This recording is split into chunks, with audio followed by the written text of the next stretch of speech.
Port Royale 4 is a very special trading simulation.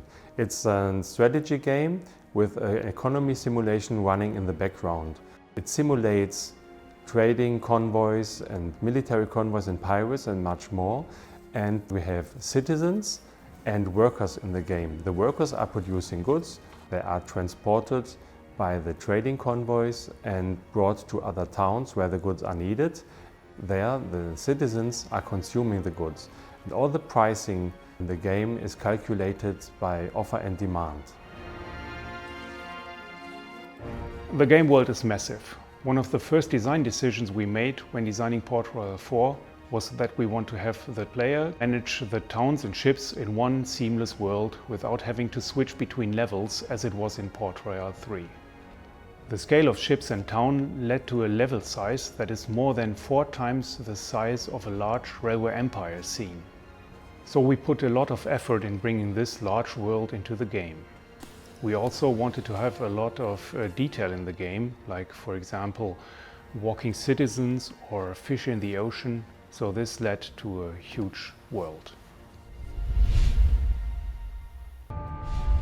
There are 4 nations in the game. Each nation provides 2 special ships and other perks. England has reduced costs for battleships and the shipyards run faster. So England is the best choice for you if you want to create mighty battle convoys. If you go with France, the construction of buildings is much cheaper and you need less building materials.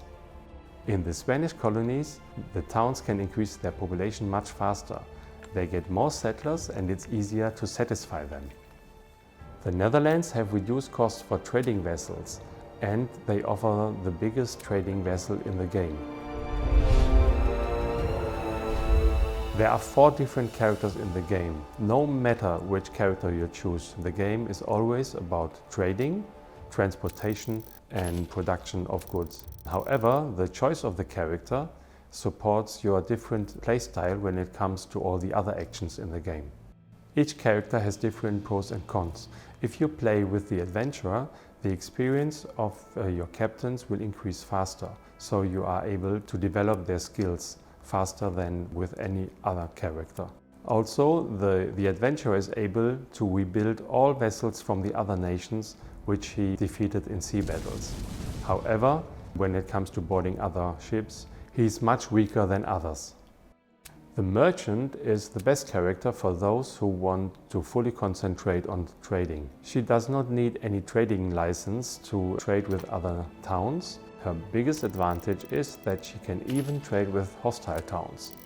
However, warships are much more expensive for her than for the other characters. The buccaneer supports plundering and expansion. As for him, letter of marques are much cheaper than for the other characters. He also starts with some fame points, so it makes it easier for him in the start to unlock concessions at the Viceroy. However, you should not think about piracy when you're playing with him, as he loses much more fame. The piratess is the best character if you want to have more piracy in the game.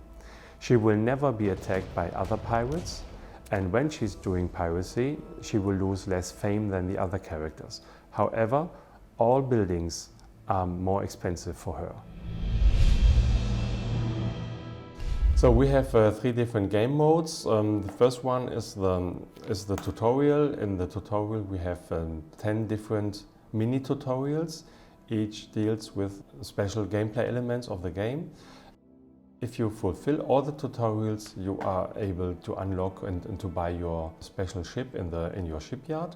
Then we have a campaign. As we have 4 nations in the game, we also have 4 different campaigns. And then we have the free game, which is the most important game mode for us. In the game mode, you choose your nation. Each nation has special perks. For example, each nation has 2 special warships. And then after choosing the nation, we can choose our character. And you can also choose your hometown. We can visit the Viceroy whenever we want. The more positive stuff I do for my nation, I will always get fame. And when the fame bar reaches the end, then I will get a new fame point. The fame point I can use to apply for town administrations, to buy the military ships of my nation, and I can also use them to unlock concessions and hire captains for my convoys. If you don't accelerate the game speed and travel with a fast vessel from one border of the level to the other, it takes about 30 minutes for the ship to go there. Of course, this is not necessary during the gameplay, so you can accelerate the game speed anytime.